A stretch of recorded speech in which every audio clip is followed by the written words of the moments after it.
Menjadi kaya bisa hidup enak di puncak jaya, sementara orang yang tiada daya sulit mengikuti berbagai gaya, tidak punya biaya, dan semakin dipaksa berupaya, semakin terjerumus dalam hidup yang berbahaya. Tapi siapa yang mau menolak kehidupan kaya raya? X Rich adalah series Korea tahun 2023 yang bercerita tentang seorang murid miskin yang terjebak dalam kehidupan orang-orang kaya. Cerita dimulai dengan anak-anak orang kaya yang bersekolah di sekolah khusus. Banyak orang biasa berdemo agar pihak sekolah menghentikan sekolah bangsawan tersebut dan menerima masyarakat biasa. Sepasang murid sekolah bangsawan itu sudah biasa melihat pemandangan setiap berangkat sekolah. Mereka yakin demo akan berhenti jika anak-anak dari kalangan biasa itu diizinkan bersekolah di sana juga. Cerita diambil dari sudut pandang murid bernama Hyein, bukan dari anak orang kaya, dan sangat benci jika anak orang kaya itu bersikap seolah-olah mereka memiliki dunia, jadi bebas melakukan apapun semaunya. Mereka hanya beruntung lahir dari keluarga yang kaya. Semua kehidupan mereka berjalan dengan mudah karena uang dari orang tua. Bahkan ketika memberi hadiah ke anak orang biasa, rasanya orang biasa tidak pantas mendapatkannya. Kemudian, di sekolah bangsawan itu ada murid perempuan bernama Jena yang disidang guru karena ada yang membuat laporan jika Jena merundung murid-murid yang miskin. Jadi sekolah bangsawan itu akhirnya menerima program penyetaraan sehingga orang biasa dengan kriteria tertentu bisa bersekolah di sana. Dan Jena dituduh merundung murid-murid tersebut. Tapi Jena sama sekali tidak merasa bersalah dan menganggap remeh omongan si guru. Si guru punya bukti jika Jena pelaku perundungan, sampai guru lain masuk dan murid yang lain jadi ikut masuk dan mengaku jika merekalah yang merundung, bukan Jena. Bukti si guru pun patah karena ada orang lain yang mengaku sebagai perundungnya. Jena jadi merendahkan si guru yang menggunakan laptop model lama buatan perusahaan keluarganya. Jena bisa memberikan model terbaru dan sekalian menegaskan jika sekolah itu adalah sekolah bangsawan, berarti ia adalah anggota kerajaan. Hyein sangat tidak suka dengan anak orang kaya sombong seperti itu. Tapi Hyein akan bersekolah di sana. Hyein akan menjadi seperti anak orang kaya yang sombong dan rela mati demi mendapatkan kesempatan itu. Jadi 3 bulan sebelumnya, Hyein bersekolah di sekolah putri sebagai siswi SMA kelas 2. Pulang sekolah, Hyein chattingan dengan teman-temannya membahas sekolah bangsawan yang iuran tahunannya mencapai $100.000. Hyein sama sekali tidak berminat dengan sekolah tersebut. Hyein sadar jika mereka terlahir di dunia yang berbeda sehingga tidak perlu repot-repot membicarakan dunia yang tidak bisa mereka masuki. Hyein kemudian melanjutkan perjalanan menuju sebuah rumah orang kaya. Hyein akan menjadi guru les murid SMP yang ingin masuk ke SMA bangsawan. Ibu dari murid SMP itu menyambut Hyein dan memuji Hyein yang tampak lebih muda dari formulir yang ia terima. Nah, Hyein ini mengaku jika seorang mahasiswi dan kecurigaan tersebut tidak si ibu pedulikan. Si ibu malah menyombongkan diri jika Hyein pasti baru pertama kali ke rumah orang kaya, bahkan mengambil makanan orang kaya yang membuat Hyein tidak jadi memakannya. Kesombongan si ibu itu berlanjut membahas tentang anaknya yang ingin masuk SMA bangsawan. Sebenarnya, ia tidak begitu membutuhkan Hyein karena ia bisa menyogok dengan mudah dan punya banyak relasi. Tapi si ibu tetap tidak yakin 100%. Bantuan Hyein sebagai guru les itu hanya untuk berjaga-jaga saja. Malamnya, Hyein langsung menuju minimarket dan mulai bekerja pada waktu sebagai kasir. Hyein yang datang pas dengan pergantian shift membuat rekan agak marah, tapi kemudian menunjukkan temannya Hyein yang dari tadi tidak membeli apa-apa. Hyein pun mendekat dan mengembalikan properti milik temannya yang mahasiswi itu. Hyein sekalian membelikan makanan sebagai kompensasinya. Hyein lalu membingungkan cara mencari uang. Di hari berikutnya, Hyein langsung belajar di sekolah sampai mimisan. Tak lama Hyein dipanggil wali kelas. Nah, sebelumnya Hyein mendaftarkan diri untuk kemah bahasa di Selandia Baru secara gratis karena sekolah akan mendanainya. Tapi sekarang pihak sekolah membatalkan pendanaan Hyein karena ada murid lain yang lebih sulit finansialnya dan tidak punya orang tua. Hyein bahkan bingung mengapa itu menjadi urusannya. Mengapa ia yang harus berkorban padahal nilainya paling bagus. Seseorang yang kurang beruntung dari Hyein tidak membuat situasi Hyein jadi lebih baik. Tapi Hyein tidak bisa apa-apa, kecuali jika Hyein tetap ingin ikut, maka harus membayar $3.500. Selesai menemui wali kelas, teman yang lain mengajak Hyein untuk mempersiapkan kemah bahasa. Tapi Hyein mengaku jika ia tidak jadi ikut, karena menurutnya kemah bahasa tidak akan seru. Hyein yakin tidak ada gunanya mengikuti kemah bahasa. Pulang ke rumah, Hyein melihat ayahnya yang kakinya sakit lagi. Si ayah mengaku jika tadi ia jalan kaki setelah pulang kerja. Hyein kesal karena seharusnya si ayah naik taksi, tapi si ayah tidak ingin menghabiskan uangnya hanya untuk naik taksi. Menurutnya, seseorang harus hidup sesuai kemampuan mereka. Si ayah menyadari jika mereka tidak mampu untuk naik taksi. Ye-in semakin emosi, seolah-olah kemiskinan akan selalu melekat di keluarga mereka. Di kamarnya, si kakak yang tidur disuruh pergi. Hari berikutnya, Ye-in mulai mengajar murid SMP anak orang kaya. Si murid ini bernama Nayeon, tapi malah asik foto di cermin dengan tas barunya. Nayeon lalu bertanya apakah tasnya cocok dengan pakaiannya, tapi menurut Ye-in, tas tersebut sama dengan tas milik Nayeon sebelumnya. Nayeon jelas tidak terima, kedua tas yang dimilikinya berbeda, yang satu edisi terbatas dan yang satunya desain dasar yang paling laris. Nayeon minta Ye-in mengeceknya lebih teliti, dan Ye-in tetap merasa kedua tas tersebut agak mirip. Dan mengecek tas edisi terlaris, Ye-in kaget dengan harganya yang $3.000, sementara yang edisi terbatas lebih mahal. Tapi Nayeon tidak peduli dengan harganya. Ye-in jadi bilang jika Nayeon terlalu banyak membuang uang, dan menurutnya bersikap kekanak-kanakan bukan sikap yang baik. Ye-in tidak mengerti mengapa murid SMP butuh pakaian yang mahal. Ye-in tidak akan menghabiskan uang sebanyak itu untuk hal yang sepele. Tapi Nayeon tidak percaya dengan omongan tersebut, dan lalu jadinya mau memberikan tas mahalnya secara gratis. Ye-in jelas bingung tidak menyangka. Ye-in pun terpikir jika menjual tas tersebut, setidaknya bisa membantunya pergi ke Selandia Baru. Ye-in jadi tertarik dan Nayeon rupanya hanya menguji Ye-in yang tetap mau mengambil tas tersebut walau gratis. Nayeon melanjutkan jika ibunya pernah bilang orang-orang bersikap remeh seperti tidak menginginkan hal yang tidak bisa mereka miliki, terutama orang miskin. Nayeon lalu ke toilet. Ye-in cukup terpukul. Malamnya, Ye-in menemui teman mahasiswinya dan cerita tentang kehidupan yang tidak adil. Ye-in merasa jika ia bekerja keras, ia akan dihargai. Tapi sepertinya sama saja. Si teman lalu cerita tentang mahasiswi lain di kampusnya yang sangat cantik dan bertubuh seksi. Ye-in ingat betul cerita tersebut, dan hari itu mungkin awal dari segalanya. Moral dari cerita yang ingin disampaikan si teman adalah dunia terlalu kotor dan tidak adil. Di hari berikutnya, Ye-in mengajar les tapi Nayeon akan datang terlambat. Ye-in menunggu di kamarnya Nayeon, dan mengatasi rasa bosannya, Ye-in mengecek ruangan Nayeon dan jadi tertarik dengan tas milik Nayeon. Ye-in ingat omongan Nayeon sebelumnya jika orang miskin menganggap remeh barang yang tidak bisa mereka miliki. Ye-in lalu mencoba tas tersebut dan memastikan jika memang menurutnya tas itu tidak cantik. Ye-in lalu berfoto dan mempostingnya di Instagram dengan caption minta penilaian tas tersebut. Karena Ye-in merasa tidak paham mengapa tas itu bagus, padahal harganya $5.000. Nayeon pulang dan Ye-in mengembalikan tasnya. Ye-in langsung siap mengajar. Di hari berikutnya, Ye-in menyapa teman kelasnya yang bingung mengapa Ye-in menyapa mereka. Sampai kemudian saat di kelas, mereka menginterogasi Ye-in yang sebelumnya mengaku tidak jadi mendaftar ke KMA Bahasa di Selandia Baru karena tidak menarik. Dua murid itu tahu alasan sebenarnya jika Ye-in murid beasiswa yang nyaris miskin. Ada yang mendengar omongan Ye-in saat bersama wali kelas. Dua teman itu kesal dengan Ye-in yang tidak mengaku miskin tapi malah menjelekkan program KMA Bahasa tidak menarik. Ye-in seperti orang yang tidak tahu malu. Tapi kemudian murid lain datang dan bertanya ke Ye-in, apakah selama ini Ye-in berpura-pura miskin? Ye-in bingung, ia ke toilet dan melihat Instagramnya, banyak notifikasi dan orang yang berkomentar iri karena menduga jika Ye-in adalah anak orang kaya yang bisa membeli tas edisi terbatas. Ye-in tidak mengerti, tapi seketika followers, jumlah like dan komentar akun sosial medianya naik. Setelah itu teman yang lain minta penjelasan dari Ye-in secara langsung. Mereka ingin jujur apakah Ye-in dari keluarga kaya. Jadi pusat perhatian dan dikerumuni banyak orang membuat Ye-in sangat bingung. Sepulang sekolah, Ye-in jadi buru-buru ke tempatnya Nayeon yang belum pulang. Ye-in mengaku jika ia sengaja datang lebih awal untuk mempersiapkan materi pelajaran. Dan di kamarnya Nayeon, Ye-in langsung mendekat ke lemari berisi barang-barang mahal. Bahkan jika diberi kesempatan untuk memilih, semua orang pasti akan memilih menjadi kaya daripada miskin.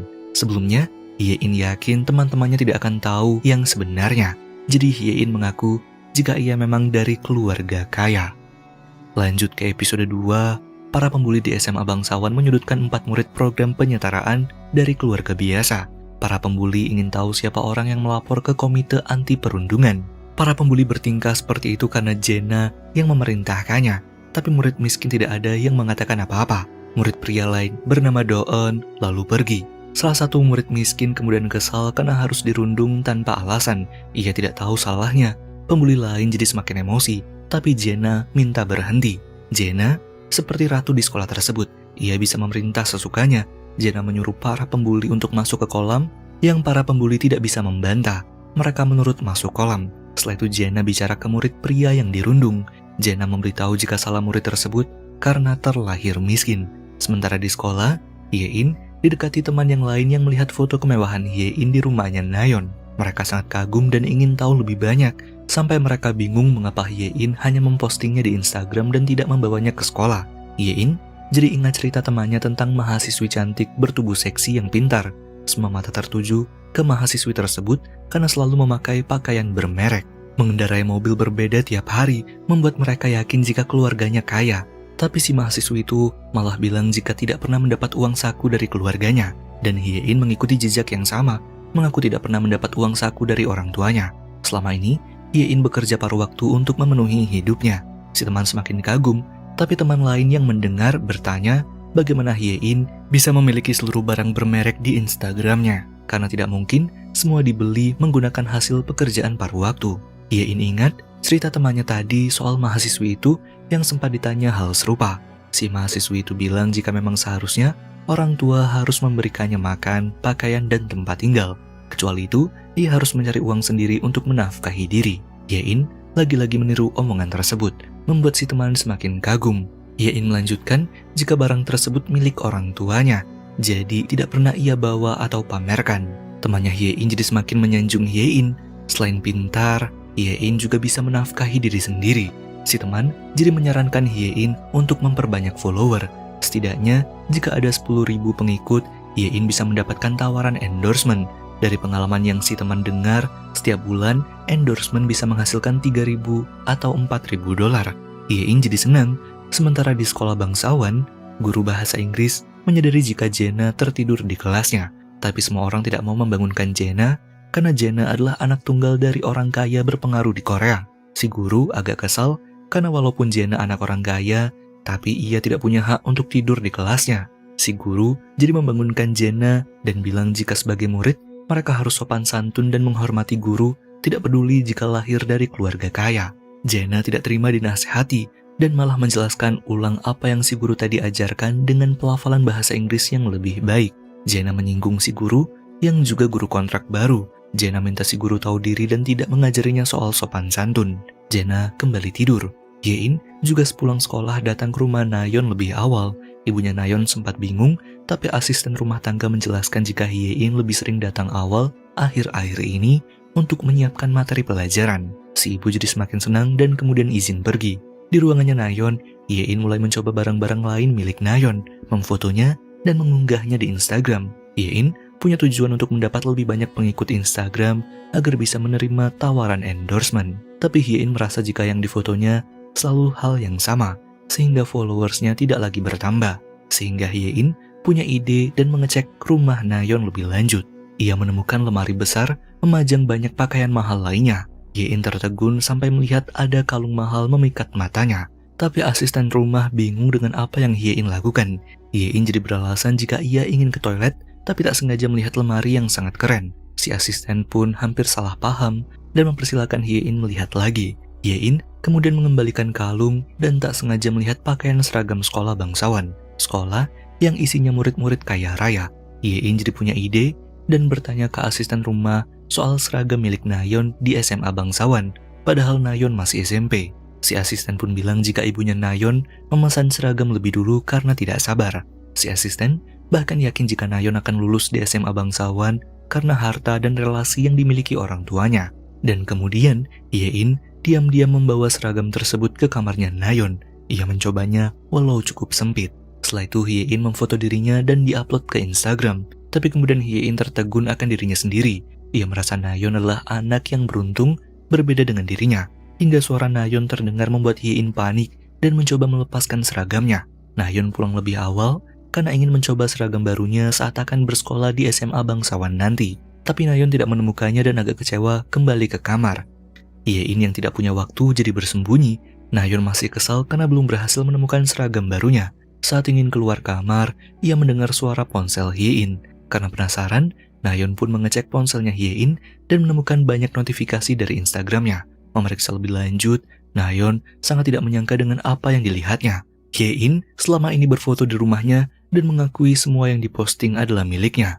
Nayeon benar-benar emosi. Hyein lalu muncul dan tidak bisa mengelak lagi. Nayeon akhirnya tahu jika Hyein masih murid SMA yang mengaku mahasiswi menggunakan kartu pelajar milik temannya.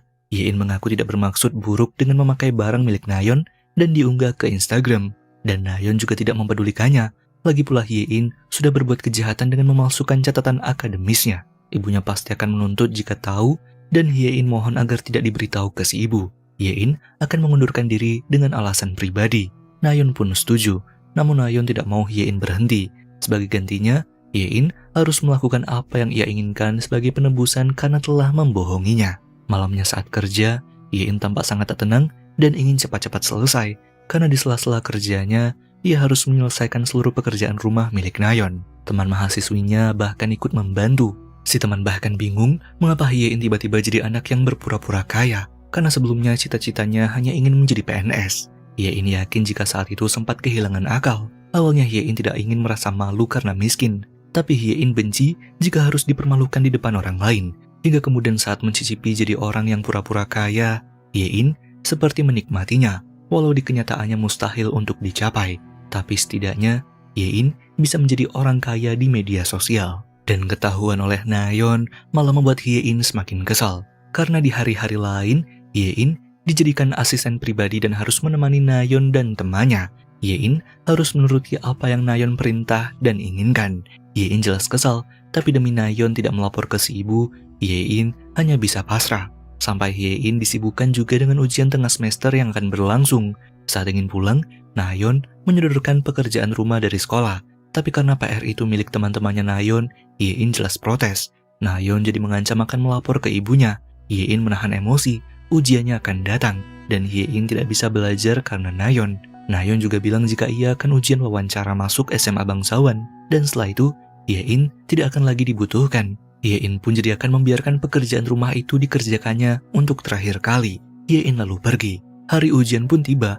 Hyein yang sedang belajar di kelas dan ingin menyerahkan ponselnya, mendapat panggilan dari Nayeon yang membuat Hyein akhirnya terpaksa mengangkatnya. Nayeon kesal karena Hyein mengangkat panggilannya cukup lama. Nayeon lalu menangisi naskah wawancaranya yang tertinggal di rumah dan minta Hyein mengambilkannya untuknya. Nayeon tidak bisa menghubungi si ibu yang sibuk kerja, asisten rumah yang mengambil cuti, dan supir yang tidak mengerti naskah wawancaranya. Hyein bingung, Nayeon menangis dan mengancam akan bunuh diri jika gagal masuk SMA bangsawan. Nayeon juga akan mengungkap semua kebohongan Hyein kepada ibunya. Hyein akhirnya memutuskan ke rumahnya Nayeon dengan sangat terpaksa dan mencari naskah wawancara. Dan setelah berhasil ketemu, Hyein ke sekolah bangsawan. Tapi rupanya Nayeon hanya mempermainkan Hyein dan cerita ke teman-temannya jika Hyein pasti akan menuruti karena tidak punya harga diri. Teman yang lain sempat bingung dengan kelakuan jahatnya Nayeon, karena hari itu Hyein ada ujian, apalagi Hyein sangat miskin. Tapi Nayeon tidak peduli, tidak ada yang menyuruh Hyein terlahir miskin. Setidaknya, Hyein bisa mengunjungi sekolah bangsawan berkat dirinya. Dan Hyein mendengar semua omongan Nayeon yang tertawa senang. Nayeon dan teman-temannya sepakat bilang jika Hyein anak SMA yang malang yang mau menurutinya datang. Hyein protes karena Nayeon tadi bilang mendesak. Nayeon lalu mengambil naskahnya dan bisa tertawa senang berkat Hyein. Nayeon lalu pura-pura sedih karena mereka akan berpisah saat ia jadi murid SMA bangsawan nanti. Ia berjanji akan memuji Hyein di depan ibunya. Nayeon lalu pergi dan membuang naskah wawancara pemberian Hyein. Jelas saja Hyein kesal. Wali kelas marah ke Hyein karena tidak ikut ujian dan tidak memberitahu izin apa-apa. Dan parahnya tidak ada ujian ulang, sehingga Hyein tidak bisa melakukan apa-apa. Hyein jadi ingat segala omongan tentang menjadi orang miskin, tidak banyak hal yang bisa dilakukan. Hyein kemudian menangis di toilet. Ia benar-benar kesal dan sedih. Waktu tidak bisa lagi terulang. Dan saat ingin membasuh muka dengan rambut terurai, murid dari SMA bangsawan lalu meminjamkan gelangnya untuk menguncut rambut. Hyein pun menyadari jika nama mereka hampir mirip. Setelah Hyein membasuh wajahnya dan mengembalikan gelang, Hyein melihat tempelan kertas di punggung siswi tersebut. Bertuliskan, "Maaf karena aku miskin." Hyein jelas makin tidak terima. Tidak ada orang di dunia yang mau terlahir miskin. Sementara Nayeon sekarang menjalani tesnya di hadapan para penguji. Tapi terhenti saat Hyein muncul membawa ember. Hyein langsung mendekat ke Nayeon dan kemudian menyiramnya dengan air. Hyein tidak peduli dengan impiannya Nayeon, karena yang perlu Nayeon perbaiki adalah kepribadiannya. Lanjut ke episode 3, saat murid miskin dirundung dan ditanya siapa yang melapor ke komite anti kekerasan, murid pria bernama Doeun pergi. Setelah itu, murid pria yang dirundung dan protes mengemasi barang-barangnya. Murid kaya lainnya mengamati dan menyalahkan si murid pria karena beraninya mengadu kepada guru. Para murid kaya di dekat sana bicara cukup keras sampai di telinganya, tapi tak ia pedulikan. Mereka bilang jika orang miskin suka gratisan, tidak tahu diuntung padahal diterima di sekolah bangsawan. Tapi mereka salut dengan murid pria itu yang berani keluar sekolah karena takut jika ayahnya akan kehilangan pekerjaan. Si pria tetap diam walau sangat direndahkan. Murid wanita lain dari jauh bingung mengapa terlahir miskin membuatnya bersalah. Itu yang Jenna sebelumnya katakan di kolam. Si murid pria yang ingin pergi ditahan murid wanita yang tadi dirundung juga. Si murid pria merasa terhormat karena murid wanita itu mau mengantarkannya pergi. Selama ini, ia merasa tidak memiliki teman di sekolah itu. Si murid wanita bingung mengapa si murid pria mau keluar sekolah, padahal bukan si murid pria yang melapor ke komite anti perundungan. Si murid pria pun mengatakan jika tidak akan ada yang berubah walaupun pelakunya orang lain. Si murid pria pergi, dan si murid wanita menghubungi komite anti kekerasan dan cukup kecewa, karena ialah yang melapor dan menunjukkan bukti yang lebih dari cukup, tapi perundungnya belum dihukum. Pihak komite anti kekerasan malah bilang jika insiden perundungannya tidak terlalu parah. Di sekolah bangsawan itu, ia melihat seluruh daftar siswa yang berdonasi. Donasi lebih dari $5 juta namanya kan sangat besar dan hanya 4 murid yang bisa di posisi itu. Mereka dijuluki sebagai kasta berlian, sementara murid kaya lain yang menyumbangkan di bawah $5 juta masuk ke dalam kasta emas. Dan murid program penyetaraan yang tidak menyumbang harta apapun, namanya tidak tercatat. Murid wanita penyetaraan itu yang membantu Hye-in meminjamkan gelangnya. Ia menyadari jika namanya dan Hye-in mirip. Dan Hye-in juga menyadari kertas di belakang murid tersebut dan kesal.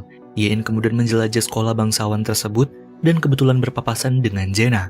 Hye-in bertanya tempat wawancara pelamar, tapi Jenna dengan ketus malah bertanya balik mengapa menanyainya dan apakah Hye-in tidak tahu siapa dirinya. Jenna tidak menjawab dan pergi. Hye-in makin kesal dengan Jenna yang bisa seenaknya. Di rooftop, Do-eun mengepakkan kedua tangannya dan murid lain bernama So-mang datang tiba-tiba membahas soal murid penyetaraan yang kebanyakan depresi karena memulai hidup di tingkat maksimal. Do-eun bingung dan So-mang juga hanya sekedar basa-basi lalu mengeluarkan rokoknya. Menawari Do-eun merokok, tapi Do-eun malah melaporkan So-mang yang mendapat tugas sukarelawan merokok di rooftop. Do-eun pergi dan So-mang jelas kesal. Setelah itu So-mang kembali bekerja sebagai murid sukarela yang membantu murid-murid SMP yang akan masuk SMA bangsawan. Tapi sejujurnya, So-mang tidak menikmati tugas tersebut karena ia dipaksa jadi sukarelawan sebagai bentuk hukuman. Teman sukarelawan lainnya jadi protes, membuat mereka terlibat perdebatan kecil. Sampai konflik pun mereda saat Hye-in datang dengan ember berisi air dan ingin tahu lokasi wawancara pelamar SMP diadakan. Setelah diberitahu, Hye-in langsung pergi lagi. So-mang dan temannya jadi semakin bingung. Sekarang, Hye-in menyiram Nayeon tepat saat Nayeon sedang melakukan wawancaranya. Hye-in tidak peduli dengan impiannya Nayeon, karena yang harusnya Nayeon pedulikan adalah kepribadian buruknya. Nayeon menangis dan akan memberitahu ibunya. Singkatnya ibunya Nayeon didatangkan dan sangat marah ke Hye-in. Semua kebohongan Hye-in selama ini terkuak.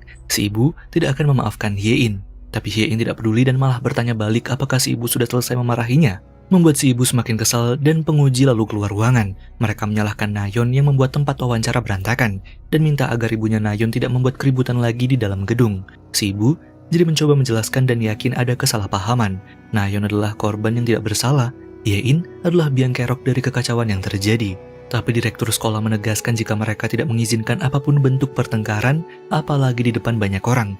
Dan yang terjadi selama wawancara tadi akan menentukan apakah Nayeon bisa masuk sekolah mereka atau tidak. Direktur pergi. Si ibu jelas panik. Nayeon menangis lagi. Si ibu berjanji akan membuat hidup Hye-in hancur dengan semua koneksinya. Setelah itu mereka pergi. Di sekolah, Hye-in justru akan dikeluarkan dari sekolah yang membuat Hye-in sendiri bingung karena alasannya adalah pemalsuan dokumen resmi padahal sama sekali tidak ada hubungannya dengan sekolah. Wali kelas makin kesal karena ulahnya Hye-in pihak sekolah ditelepon banyak orang dan nama baik sekolah jadi tercoreng. Hye-in lalu minta maaf dan setelah Hye-in terbukti mencuri barang milik Nayeon, Hye-in baru akan dikeluarkan.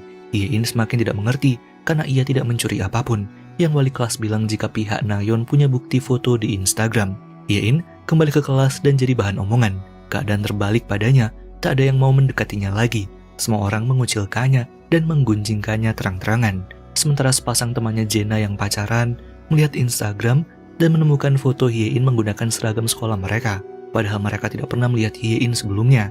Dan dari foto yang ada, Hye-in pasti bukan orang biasa. Atau semua itu palsu. Jika palsu, Jenna pasti akan sangat senang mempermainkannya karena Jenna benci orang miskin. Jenna lalu datang dan melanjutkan jika ia tidak membenci orang miskin, ia hanya jijik karena orang kaya sungguhan tidak mau repot-repot pamer. Jenna lalu ingin melihat wajah orang tersebut, tapi Instagramnya Hye-in jadi tiba-tiba tidak aktif. Di sekolahnya Hye-in, ia masih menjadi topik utama pembicaraan seluruh orang, si miskin yang tidak tahu malu. Hye-in lalu mendapat gumpalan kertas bertuliskan palsu. Kemudian Nayeon menghubungi dan akan memastikan jika orang yang meminjamkan Hye-in kartu pelajar akan ikut dituntut juga. Bahkan jika Hye-in membayar uang damai, semua itu tidak akan mencukupi karena Hye-in orang miskin. Hye-in lalu ingin pergi dan sempat ditahan teman yang lain. Ia ingin Hye-in minta maaf, membuat Hye-in bingung. Hye-in jadi bilang jika ia telah melakukan dosa besar dengan pura-pura menjadi kaya, lalu pergi. Si teman kelas jadi kesal dengan sikap Hye-in. Hye-in juga akhirnya memberanikan diri menemui direktur sekolah bangsawan. Hye-in minta maaf atas keributan yang terjadi saat penerimaan murid yang lalu. Si direktur merasa kasus itu sudah berlalu.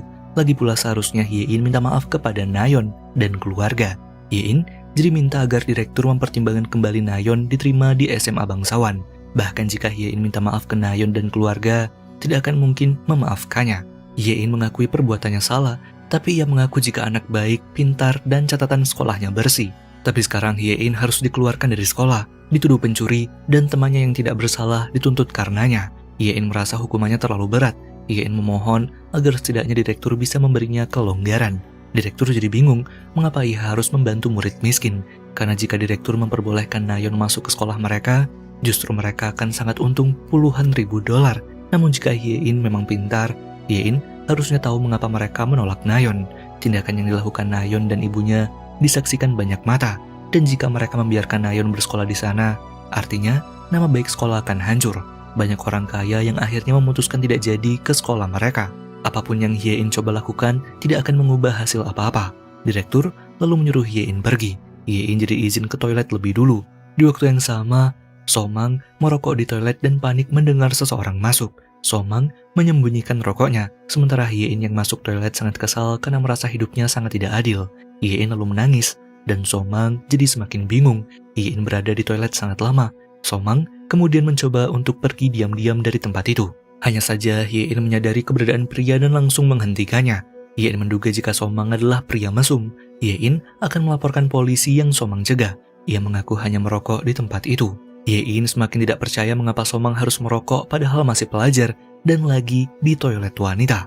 So-mang jadi menjelaskan jika toilet wanita itu sudah tidak lagi digunakan karena tahun lalu ada siswi yang melahirkan di toilet. Jadi banyak orang yang tidak mau menggunakannya lagi. So-mang kesal, jika bukan karena Doeon, ia pasti bisa merokok di rooftop. Toilet wanita itu adalah pilihan terakhirnya. Hye-in jadi minta maaf, dan So-mang lalu menyadari jika Hye-in adalah murid dari sekolah lain, yang setelah diingat, Hye-in adalah gadis ember waktu itu. So-mang semakin ingin tahu apa yang Hye-in lakukan dengan ember di hari wawancara. Hye-in pun bilang jika ember itu dipakai untuk menghancurkan hidupnya. Setelah itu, Hye-in pulang dan mengembalikan kartu akses sekolah. Dan saat malamnya, Hye-in melompat pagar. So-mang membantu masuk. Urusan mereka sekarang beres. So-mang bisa merokok lagi. So-mang lalu menunjukkan mobil milik direktur SMA bangsawan. So-mang sempat ragu apakah direktur akan mengubah pikirannya jika Hye-in memohon lagi. Tapi Hye-in juga tidak mau diam saja dan melihat hidupnya hancur. So-mang kemudian pergi dan akan merokok lagi. Sementara Hye-in mengamati mobil milik direktur sekolah yang tak kunjung keluar. So-mang ingat jika direktur punya mobil lain yang sering dinaiki dan lupa memberitahunya ke Hye-in. Di mana direktur sekarang pulang dengan mobil lain itu. Hye-in tidak menyadari kepergiannya. Hye-in masih terus menunggu sampai ketiduran. Hye-in kembali terbangun dan menyadari sekolah benar-benar sepi. Sudah jam 2 dini hari dan hanya menyisahkan mobil direktur. Hye-in lalu mendekat ke mobil tersebut dan tidak ada siapa-siapa. Melanjutkan beberapa langkah, seseorang terjatuh. Hye-in jelas kaget dan panik. Hye-in melihat ke atas dan mendapati ada orang lain di sana. Hye-in semakin tidak menyangka. Lanjut ke episode 4, direktur sekolah bangsawan mendapatkan informasi tentang insiden siswi yang jatuh dari rooftop. Siswi itu tidak mati, namun keadaannya sangat kritis. Si anak buah akan segera menghapus rekaman CCTV, dan sepertinya siswi itu melompat karena orang lain. Dan karena murid itu adalah salah satu program penyetaraan dari masyarakat biasa, jadi menurut direktur tidak akan menyebabkan banyak masalah bagi mereka. Direktur akan membuat skenario, tidak boleh ada yang tahu kejadian sebenarnya malam itu. murid yang jatuh karena mencoba bunuh diri akibat stres terkait akademik. Korea terlalu banyak berita tentang murid yang stres, sehingga murid mereka tidak akan menjadi berita utama. Namun si anak buah menyebutkan jika ada saksi, dan direktur pun akan mengurusnya. Jadi saat itu, Yein sangat panik mengetahui yang terjatuh adalah murid yang namanya sama dengannya. Sekarang ia menjelaskan kepada polisi dengan sangat ketakutan, hingga kemudian Yein terbangun di bis. Hari sudah terang, dan Yein pulang ke rumah. Namun di depan rumah sudah ada ibunya Nayeon yang bingung. Yein seperti tidak ke sekolah. Yein jadi bilang jika ia semalaman ke rumah sakit, tapi itu bukan urusan ibunya Nayeon. Yein mempertanyakan kedatangan si ibu, yang rupanya ingin tahu bagaimana direktur sekolah bangsawan memihak Yein. Padahal Yein sama sekali tidak punya harta yang banyak dan koneksi. Dan selama Yein setuju dengan tawaran direktur, Nayeon jadi punya kesempatan untuk sekolah di sekolah bangsawan. Yein bingung, ibunya Nayeon melanjutkan jika tuntutannya sudah ia cabut dan akan memberitahu ke sekolah lama jika mereka hanya salah paham. Bahkan ibunya Nayeon memberikan bingkisan, selama Nayeon bisa masuk sekolah bangsawan, ia tidak akan lagi berkonflik dengan Yein. Jadi ia minta kerja samanya Yein. Yein masih tidak mengerti. Saat masuk rumah, ayahnya yang tidak kerja marah karena Yein baru pulang. Yein mengaku jika ia menginap di rumah temannya saat kerja kelompok. Si ayah masih ingin tahu siapa wanita di depan rumah dan apa yang Yein bawa, tapi Yein tidak menjelaskan. Ia mengantuk dan lelah. Si ayah masih kesal karena semalaman Yein tidak bisa dihubungi. Yein yang tidak mau diomeli jadi bilang jika keluarga mereka miskin dan tidak punya banyak koneksi. Jika terlibat masalah, Yein mencoba memperbaikinya sendiri. Yein minta si ayah tidak mencampuri urusannya. Si ayah tidak bisa berkata lagi, dan Yein saat mengaktifkan ponselnya kembali, banyak notifikasi muncul. Salah satunya adalah pesan dari direktur sekolah bangsawan, menjanjikan jika hidup Yein yang susah akan menjadi lebih baik. Direktur minta Yein menghubunginya saat membaca pesan tersebut. Yein jadi sangat bingung, ia kemudian menghubungi direktur sekolah bangsawan. Mereka ngobrol banyak di telepon tersebut. Sementara teman pria murid yang di rumah sakit cukup sedih dan bicara dengan si ibu. Menurut pihak sekolah, anaknya mencoba bunuh diri karena tekanan akademis. Tapi ada teman lain yang mengunjungi si anak sebelumnya, yang membuat si ibu tetap kuat dan bersyukur. Teman pria ini agak bingung karena tahu jika murid yang miskin akan susah mencari teman di sekolah bangsawan. Tapi si ibu menyebutkan jika yang datang tadi adalah teman dekat anaknya. Di sekolah, Doeon melihat garis polisi tempat murid yang terjatuh. Kemudian Somang membawa murid baru berkeliling dan memperkenalkan tata letak seluruh gedung. Tapi ia tahu jika hal tersebut tidak berguna. Somang jadi memberikan informasi yang lebih berguna agar murid baru itu bisa bertahan lama di sekolah bangsawan. Kekayaan orang tua menentukan strata murid tersebut, jadi tidak menyadari posisi akan sulit diterima di sekolah itu. Dan orang dengan kedudukan tertinggi adalah Jena, karena memberikan donasi terbanyak di sekolah. Jena ada di grup berlian, jadi orang kaya lainnya yang hanya ada di grup emas akan tunduk padanya. Somang menasihati murid baru agar tidak terjatuh seperti murid sebelumnya.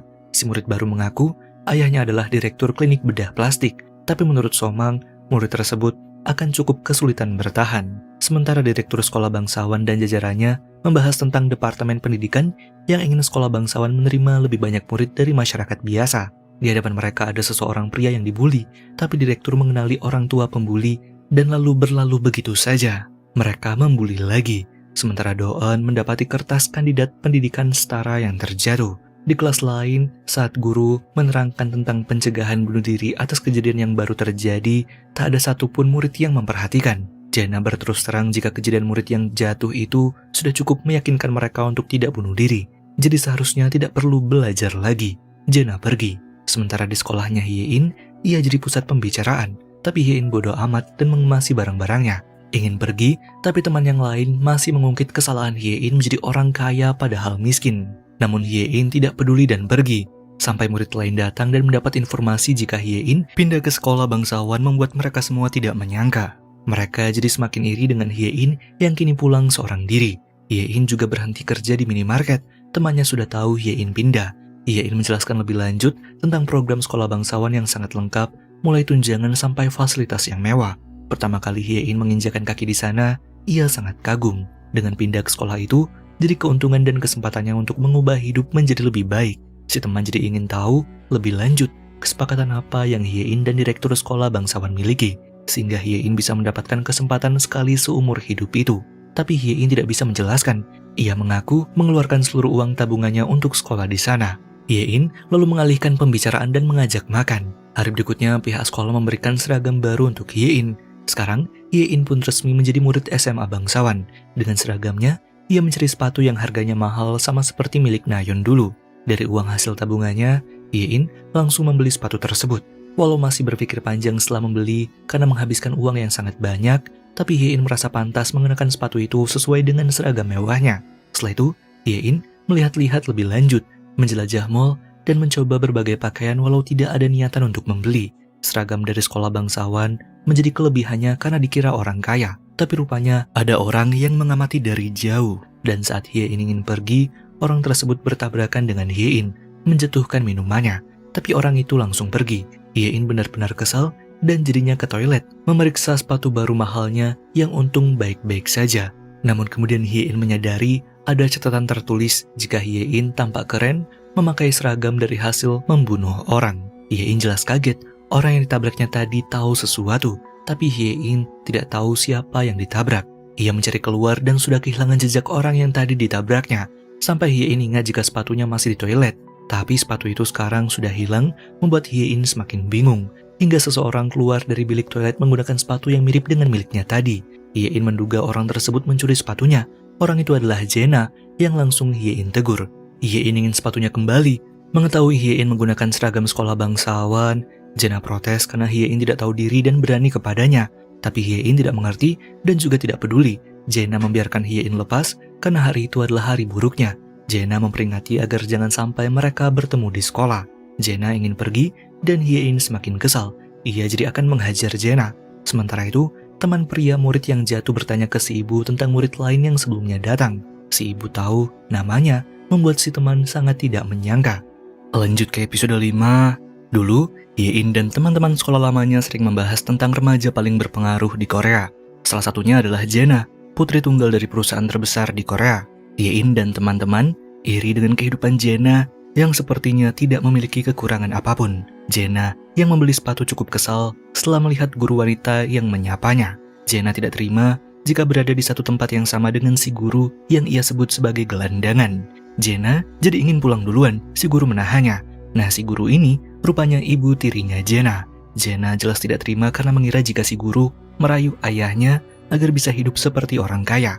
Tapi si guru sama sekali tidak merasa bersalah kepada ibunya Jena, karena hubungan ayah dan ibunya Jena sudah berpisah. Si guru juga tidak tertarik dengan uang si ayah. Ia mencintai ayahnya Jena apa adanya. Tapi Jena tetap yakin si guru mendekati ayahnya karena harta. Jena menganggap si guru seperti hama dan lalu pergi. Kemudian Jena mendapat telepon dari ayahnya. Si guru pasti mengadukannya lagi. Tapi Jena menolak panggilan tersebut. Asistennya bahkan dihubungi membuat Jena kesal dan pergi sendiri. Jena menuju toilet dan menangis. Setelah mereda, ia pergi dan malah bertemu dengan Yein yang menuduhnya sebagai pencuri sepatu. Melihat Yein mengenakan seragam sekolah bangsawan, Jena kesal karena Yein tidak mengenalinya. Tapi karena hari Jena sedang buruk, Jena akan mengabaikan Yein. Jangan sampai mereka bertemu di sekolah. Namun saat ingin pergi, Yein malah menghajar Jena. Yein sama sekali tidak takut dengan Jena. Perkelahian terjadi dan Yein mengambil paksa sepatu yang Jena kenakan. Yein menyebut Jena sebagai pencuri. Sementara Doeun sekarang masuk ke ruangan ayahnya dan menemukan dokumen milik Yein. Doeun tidak mengerti. Saat keluar, si ayah muncul dan Doeun beralasan jika mencari buku untuk dibaca. Si ayah membahas soal Somang yang menurut ayahnya sulit dikendalikan. Ayah minta Doeun bijaksana dalam bergaul. Tidak semua orang bisa dianggap teman. Doeun rupanya sudah memfoto dokumen milik Yein. Sedangkan Somang sekarang datang ke klub. Pihak keamanan klub bahkan yakin jika Somang sedang dihukum oleh ayahnya yang pastor. Tapi Somang sudah mendapat hukumannya. Sekarang, ia akan bersenang-senang. Yein juga datang lagi ke toko sepatu dan minta kotak sepatu karena miliknya hilang. Tapi permintaan tersebut ditolak karena takutnya disalahgunakan oleh orang lain untuk menjualnya di toko online. Yein jadi pulang membawa sepatunya dengan plastik. Sedangkan Jena pulang dalam keadaan babak belur dan tanpa sepatu membuat asistennya khawatir. Esok harinya, Yein resmi menjadi murid sekolah bangsawan. Yein mencoba menikmati kemewahan dan mengamati aktivitas para murid yang melakukan kegiatan orang-orang kaya. Yein tidak tahu harus iri atau apa. Dunianya sangat kecil, berbeda dengan murid lainnya. Sementara sepasang temannya Jena yang pacaran, si pria membelikan kalung yang bagus. Namun ia mencoba mencuri kesempatan yang jelas si wanita cegah. Si pria agak kecewa dan minta pernikahan mereka dipercepat. Tapi si wanita tidak menjawab dan mereka berciuman. Di tengah kegiatan itu, Jenna masuk dengan kesal. Wajah babak belurnya membuat mereka bertanya. Jenna melanjutkan jika ada seseorang yang harus ditemukannya dan memastikan jika sekolah adalah tempat terburuk bagi orang tersebut. Yein kini mendapati kartu pelajar dan sangat senang. Saat ingin pergi, ia bertemu dengan Somang yang sangat tidak menyangka. Mereka jadi pergi bersama, tapi Yein tidak suka dipanggil wanita ember. Somang lalu menawarkan diri untuk mengajak Yein berkeliling karena ia adalah sukarelawan murid baru. Somang juga merasa bosan, tapi Yein menolak dengan alasan sudah melihat sebagian besar fasilitas sekolah seorang diri. Yein yang ingin pergi ditahan Somang yang tetap ingin menceritakan bagian menarik dari sekolah tersebut tentang sistem kasta. Tapi Doan muncul dan minta Somang agar tidak memaksa seseorang yang tidak tertarik. Yein dan Somang jelas bingung. Somang jadi menyudutkan Doan karena ialah yang memegang tangan Yein. Bahkan Yein tidak mengenalinya. Tapi Doan tetap kukuh akan berkenalan dengan Yein. Somang merasa Doan jadi bersikap seenaknya mentang-mentang ahli waris yayasan. Somang tetap ingin membawa Yein pergi, tapi Yein menolak dan malah ingin bersama dengan Doan. Mereka pergi, dan Somang semakin tidak mengerti, tapi ia merasa Yein cukup menyenangkan. Sementara Doan membawa Yein ke taman. Doan cukup erat memegang tangan Yein dan lalu memperkenalkan diri. Doan langsung memberikan nomor ponselnya dan minta dihubungi jika kehidupan sekolahnya Yein sulit. Setelah mendapat nomor ponsel, Doan pun pergi duluan. Yein sempat bingung karena Doan tidak menanyakan namanya, jadinya Yein berteriak. Menuju ke loker, Yein menyadari sepertinya Doan sudah punya pacar. Seseorang lalu menabraknya, tapi langsung minta maaf dan pergi, membuat Yein merasa dejavu. Setelah itu Yein mendatangi lokernya. Semua mata menatapnya membuat Yein merasa aneh, dan saat membuka lokernya, Yein kaget karena sepatunya yang sempat hilang ada di sana. Dengan tulisan, "Selamat datang di neraka." Yein sangat bingung, artinya sepatu yang ia ambil paksa dari Jenna bukanlah miliknya. Saat ingin masuk kelas, Yein sengaja disandung para murid pria. Mereka memastikan jika Yein adalah orang yang mereka cari, murid pindahan yang miskin. Yein bingung, murid lainnya semakin mengerumuninya dan ingin tahu alasan ratu mereka marah kepada Yein. Yein tidak mengerti, yang jelas ia sekarang dalam bahaya. Sehingga Yein berlari menghindari kejaran murid lain. Sepatu bagus itu menyulitkannya berlari, sampai akhirnya Yein ke ruangan direktur sekolah yang sangat bingung. Yein protes karena direktur menerimanya sekolah di sana setelah mengetahui jika para murid lain akan memperlakukannya seperti sampah karena dari program pendidikan setara. Direktur seolah-olah peduli dengan menyebutkan beasiswa, tapi tidak bertanggung jawab atas apa yang terjadi di sekolah sebenarnya. Yein minta pertanggungjawaban direktur. Ia mau sekolah di sana karena si direktur. Tapi direktur dengan santai membenarkan jika uang iuran sekolah tahunannya $100.000 dan banyak orang yang tidak bisa bersekolah di sana walaupun mereka ingin. Yein harusnya berterima kasih. Direktur ingat pembicaraan dulu melalui telepon tentang tawaran untuk Yein agar bisa mengubah hidup yang menyedihkan. Yein setuju setelah mau berkooperatif dan tidak akan membahayakan sekolah atas insiden murid yang terjatuh. Yein harus mengaku tidak melihat pelakunya. Dan jika Yein mau, direktur bisa mengembalikan Yein ke sekolah lamanya. Yein jelas tidak meminta itu. Yein hanya ingin direktur melakukan sesuatu. Direktur jadi mempertegas, setelah mendapat tawaran bersekolah dan menerima tunjangan beasiswa, Yein juga ingin direktur bertanggung jawab atas hubungan Yein di sekolah. Direktur hanya bisa melakukan dua hal untuk Yein, membiarkan masuk atau keluar. Sisanya diserahkan kepada Yein bagaimana menghadapi masalahnya sendiri. Apakah akan mengambil kesempatan atau kembali ke masa lalu yang menyedihkan. Setelah itu Yein jadi keluar melalui jendela, merasa sudah aman, tapi Jenna datang, mengaku jika ialah yang merancang penyambutan Yein sebagai murid baru tadi. Yein bahkan tidak menyangka jika Jenna adalah gadis gila di toilet kemarin yang sekolah di tempat itu juga. Yein masih tidak tahu siapa Jenna. Murid-murid yang lain berdatangan, mengerumuni Yein dan Jenna. Yein tidak bisa kabur, Jenna menahannya dan memperkenalkan diri. Yein sudah membuatnya kesal, jadi Jenna akan menghancurkan kehidupan Yein di sekolah.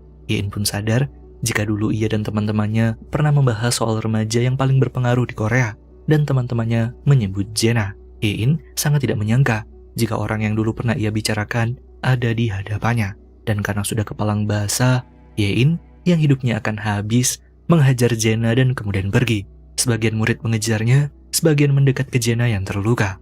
Lanjut ke episode 6, pelarian Yein berlanjut sampai akhirnya menemukan jalan buntu. Yein ditarik seseorang ke ruangan lain. Yein diselamatkan oleh murid wanita bernama Si-eun yang mengaku kebetulan melihat Yein melintas. Dan melihat kaki Yein tanpa sepatu, Si-eun jadi meminjamkan sepatunya. Walau kotor tapi lebih baik daripada tidak memakai sepatu. Yein jadi sangat berterima kasih. Si-eun juga mengaku sudah tahu nama Hye-in karena menjadi perbincangan di situs komunitas sekolah. Akhirnya mereka ngobrol banyak. Hye-in pun jadi tahu dengan sistem kasta di sekolah tersebut. Uang dan status keluarga menentukan kedudukan mereka di sekolah. Dan Jena adalah kelompok berlian. Tak ada yang bisa melawan Jena dan rombongan berlian lainnya. Hye-in jadi merasa harinya sudah hancur karena sudah berurusan dengan Jena. Yang menurut Si-eun, walaupun Hye-in tidak bermasalah dengan Jena sebelumnya, Hye-in tetap akan dirundung anak yang lain. Hye-in pun berterima kasih lagi atas informasi tersebut. Menurutnya, hanya Si-eun murid paling waras yang ia temui di sekolah itu. Tapi Hye-in ingat ada murid lain, jadi sekarang Hye-in akan pergi dan tidak mau mempersulit Si-eun lagi. Hye-in juga berjanji akan mengembalikan sepatu itu saat mereka bertemu lagi. Di luar, para murid masih mencari Hye-in yang kini cukup bimbang untuk menghubungi Do-eun. Tapi karena mustahil bisa menghindar, Hye-in pun mengirim pesan bantuan. Sampai murid-murid lain menyadari keberadaannya, mereka mengepung Hye-in lagi. Hye-in jadi merekam perbuatan teman-temannya dan akan mengunggahnya di internet. Tapi mereka semua tertawa karena ancaman Hye-in tidak berlaku untuk orang kaya dan orang tua yang punya pengaruh di Korea. Mereka mempersilahkan Hye-in merekam mereka agar bisa mendapat pelajaran bahwa hidup memang tidak adil. Mereka semakin mendekat dan Hye-in yang tidak punya pilihan melompat dan diselamatkan Do-eun. Jarak jatuh dari lantai itu tidak membuat mereka celaka. Murid lain bingung mengapa Do-eun membantu murid dari program pendidikan setara. Hye-in dan Do-eun terpatung lama jadi pusat tontonan. Jena yang dalam perjalanan pulang jelas bingung mengapa Do-eun membantu Hye-in. Setelah panggilan berakhir, Jena ingat perkataan ibu tiri dan murid yang dulu terjatuh. Mereka sama-sama tidak mengerti mengapa seolah-olah mereka yang salah. Setelah itu mobil putar balik dan Jena jelas bingung, tapi ayah rupanya mengganti lokasi tempat makannya. Jena lalu makan bersama ibu tiri dan ayahnya. Si ibu tiri yang mengkhawatirkan wajah Jena tidak Jena pedulikan dan malah bertanya keberadaan ibu kandungnya. Jena kesal karena pertemuan makan itu adalah pertemuan keluarga dan seharusnya tidak boleh sembarang orang asing ikut. Si ayah masih membela ibu tiri. Jena harus dekat dengan si ibu tiri yang jelas Jena tidak terima. Si ayah kesal dan si ibu tiri jadi akan menghentikan dan akan bicara baik-baik ke Jena. Tapi Jena melihat cincin mahal yang ibu tirinya gunakan. Si ibu tiri bilang jika ia sedang hamil dan Jena akan punya adik. Mereka akan jadi keluarga utuh dan tidak seharusnya saling membenci. Jena semakin tidak terima dan memutuskan pergi. Sementara Hye-in bersama Do-eun yang memastikan jika Hye-in tidak terluka. Do-eun lalu minta maaf atas perbuatan murid yang lain, membuat Hye-in bertanya mengapa harus Do-eun yang minta maaf, padahal teman yang lain yang melakukannya. Do-eun jadi memperkenalkan diri sebagai anak direktur sekolah, dan merasa perlu bertanggung jawab juga. Melihat luka di kaki Hye-in, Do-eun segera mengobatinya. Hye-in terdiam lama, dan Do-eun melanjutkan jika ia menyukai seorang murid yang namanya mirip Hye-in. Hye-in jadi ingat jika saat kecil dulu, ia dan temannya punya cita-cita yang berbeda. Temannya ingin menjadi Cinderella, sementara Hye-in ingin menjadi pengusaha kaya raya. Hye-in merendahkan cita-cita temannya karena menurutnya dengan menjadi pengusaha, ia bisa melakukan apapun yang ia mau. Dan Hye-in tersadar jika ia bodoh, karena jika menikahi seorang pangeran, otomatis akan membuatnya kaya. Sekarang, Hye-in malah merasa Do-eun baru saja menyatakan perasaan cinta padanya. Hye-in jadi mau-mau saja menerima perasaan tersebut. Tapi Hye-in sadar jika yang dibicarakan Do-eun adalah murid yang namanya mirip. Do-eun ingin tahu siapa yang ingin membunuh murid tersebut. Do-eun tahu Hye-in melihat seseorang yang mendorongnya malam itu. Tapi Hye-in tidak mau membahasnya dan bertanya apa yang akan Do-eun lakukan jika Hye-in memberitahu apa yang ia tahu. Esok harinya, Do-eun datang ke sekolah dengan mobil bersama dengan Hye-in. Murid lain jelas sangat tidak menyangka. Mereka bergandengan tangan semakin menjadi perbincangan. Hye-in sekarang tidak diganggu lagi. Sampai kemudian 3 murid mendekat dan ingin tahu apa yang terjadi dengan Do-eun. Mereka tidak percaya Do-eun dan Hye-in berpacaran karena Hye-in jelas-jelas bukan cewek cantik atau kaya. Membuat Hye-in kesal direndahkan dan membenarkan jika Do-eun adalah pacarnya. Mereka semakin tidak menyangka. Do-eun juga diinterogasi oleh temannya Jena yang kasta berlian. Mereka ingin tahu apakah Do-eun benar-benar pacaran dengan Hye-in. Nah sebelumnya, saat Do-eun bertanya siapa orang yang ingin membunuh murid yang terjatuh, Hye-in tersadar jika Do-eun adalah pacar dari murid tersebut. Dari gelang yang pernah ia lihat, Hye-in jadi merasa Do-eun sengaja mendekatinya karena suatu alasan. Do-eun pun mengaku jika ia mendengar telepon ayahnya saat itu. Hye-in jadi menyuruh Do-eun bertanya ke ayahnya. Ingin pergi, tapi Do-eun bilang jika hanya Hye-in yang bisa mengatakan yang sebenarnya. Hye-in pun ingin tahu apa yang akan Do-eun lakukan jika ia memberitahu. Do-eun akan menuruti apa yang Hye-in inginkan, dan Hye-in akan memberitahu yang terjadi saat itu tergantung bagaimana Do-eun bisa bersikap padanya. Sekarang Do-eun mengaku berpacaran dengan Hye-in dan minta teman yang lain tidak menyusahkannya. Do-eun lalu pergi, dan sepasang temannya Jena semakin tidak mengerti jalan pikirannya Do-eun. Sementara Hyein ditanya oleh Somang yang ingin tahu apa yang sudah Hyein lakukan selama 2 hari di sekolah. Somang mendengar Hyein berkonflik dengan Jaena dan sekarang berpacaran dengan Doeun. Tapi Hyein tidak mau membahasnya dan malah kesal dengan Somang yang sudah membuang waktunya hanya untuk membahas hal tersebut. Hyein pergi dan Somang jadi merasa Hyein semakin menarik. Saat kembali ke kelas, 3 murid yang sebelumnya merendahkan Hyein kini ingin berkenalan secara resmi karena Hyein sudah berpacaran dengan Doeun. Jadi mereka tidak akan menganggap Hyein sebagai musuh. Hyein pun juga tidak ingin mencari musuh. Mereka jadi ingin tahu lebih lanjut bagaimana Hyein dan Doeun bisa berpacaran. Mereka iri dengan Hyein dan minta tips serta triks agar bisa berkencan dengan kasta berlian. Hyein sedang tidak mau membahasnya dan mereka jadi menyarankan ngobrol di kesempatan lain. Kebetulan sebentar lagi akan ada pesta persaudaraan, hanya dihadiri oleh murid wanita dari keluarga kaya. Di sana mereka bisa bersosialisasi secara khusus. Hyein bingung mengapa ia harus datang ke pesta tersebut karena tidak memenuhi persyaratan. Mereka membenarkan jika murid dari program penyetaraan tidak akan mungkin bisa masuk pesta itu. Tapi Hyein sudah mengencani Doeun, salah satu kasta tertinggi di sekolah. Hyein jadi ragu dan sebenarnya tidak berniat untuk datang. Tapi saat cerita ke temannya, tentu saja si teman menyarankan Hyein untuk datang. Hyein merasa akan dipermalukan jika pergi. Tapi menurut si teman, sekarang adalah kesempatan bagus agar Hyein bisa menikmati bagaimana cara hidup anak-anak orang kaya. Dan dengan datang ke pesta tersebut, membuat Hyein berkesempatan menjalin relasi dengan anak dari keluarga kaya. Si teman cerita jika ia akan magang, namun bahkan untuk magang saja butuh koneksi.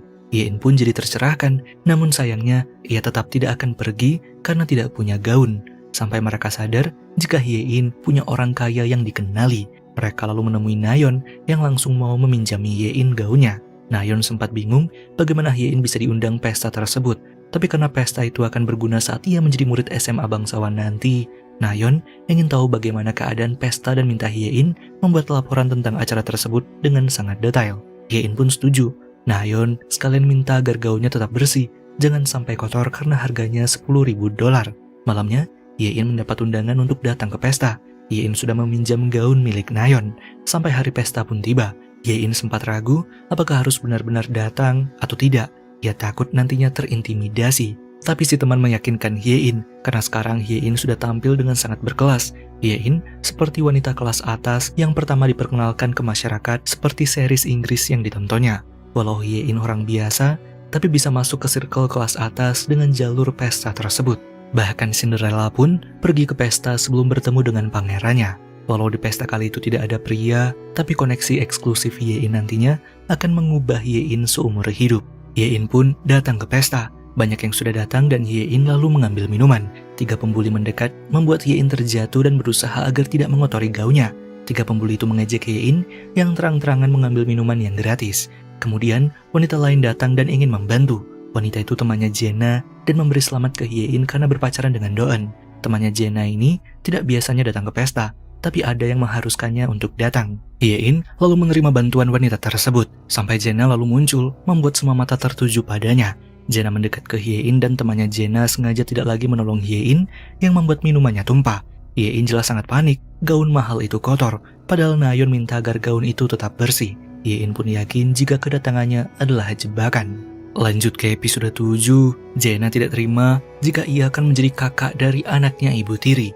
Saat pulang, ibunya Jaena sedang mabuk membuat Jaena kesal. Si ibu pun mengaku jika ia sudah mendengar ibu guru yang hamil.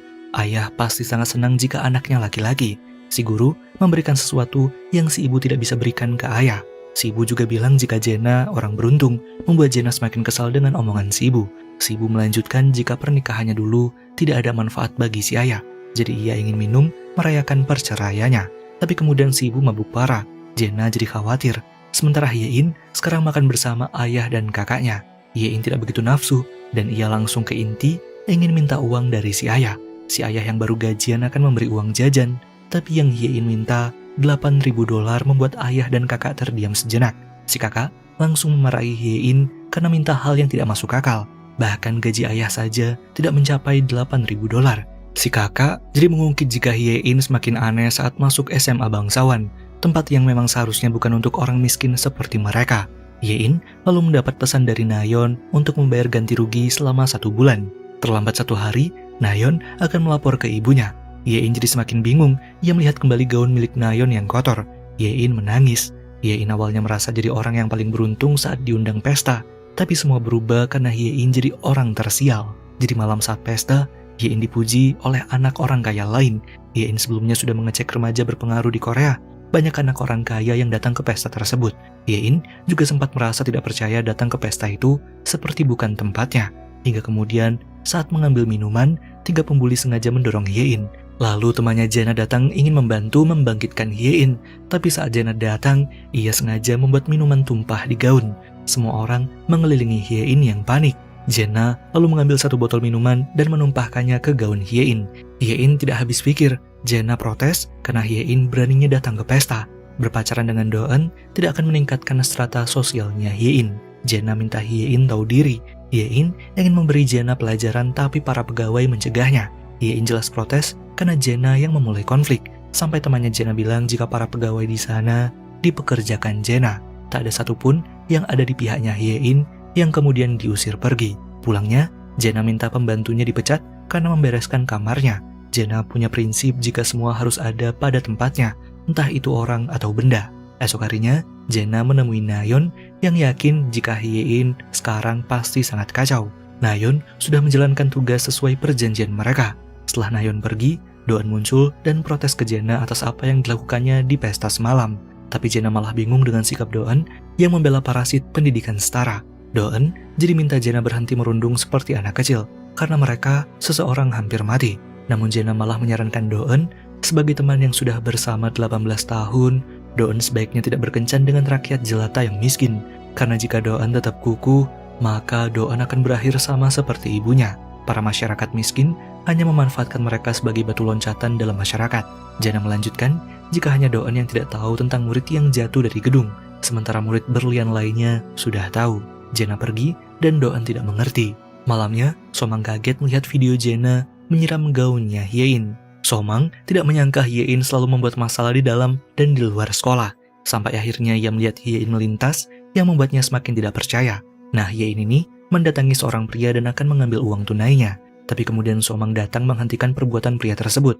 Somang mengira jika pria itu ingin membeli Hyein. Saat ingin menghajarnya, Hyein sadar jika yang datang adalah Somang. Hyein menjelaskan jika ia menjual barang bekasnya.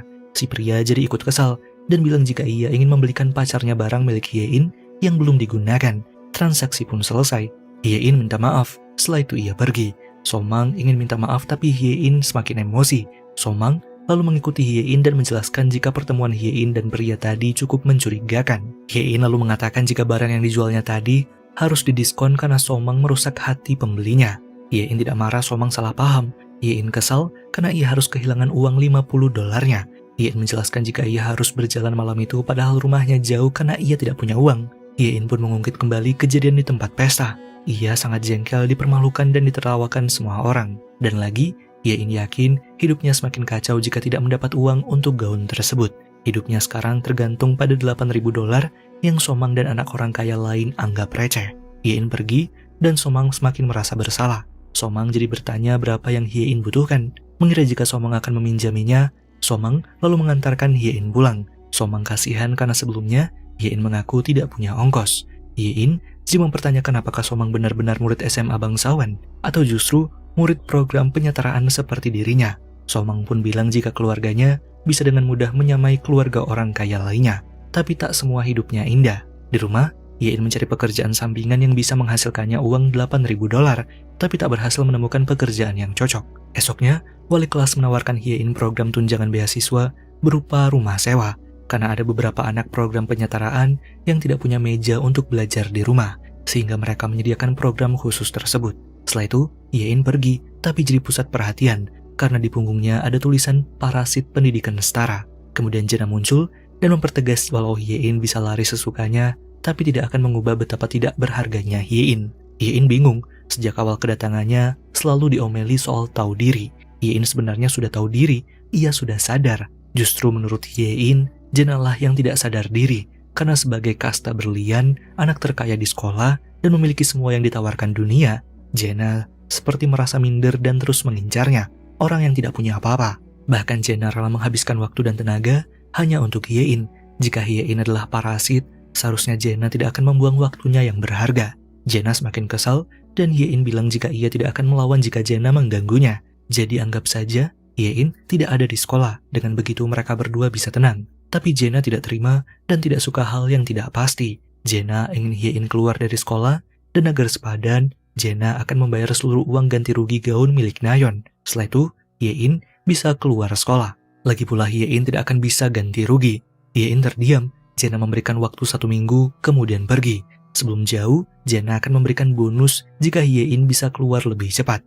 Waktu pun berlalu, Yein masih belum memberikan jawaban apa-apa atas tawaran Jena. Sampai di tengah kebingungannya itu, Doeun menghampirinya. Doeun lalu mengantarkan Yein dan bertanya mengapa Yein datang ke pesta malam itu. Yein seharusnya tidak pergi ke tempat yang bukan dunianya Yein, memberikan kesempatan orang lain untuk merundung. Di sekolah bangsawan, orang seperti Yein harus bersembunyi dan enyah dari hadapan semua orang. Doeun tidak bisa menunggu lagi dan minta diberitahu siapa orang yang ingin membunuh pacarnya. Yein terdiam lama dan kemudian bertanya, apakah Doeun akan meminjaminya uang jika ia memberitahu? Doeun semakin tidak mengerti. Yein seperti memerasnya sejak awal.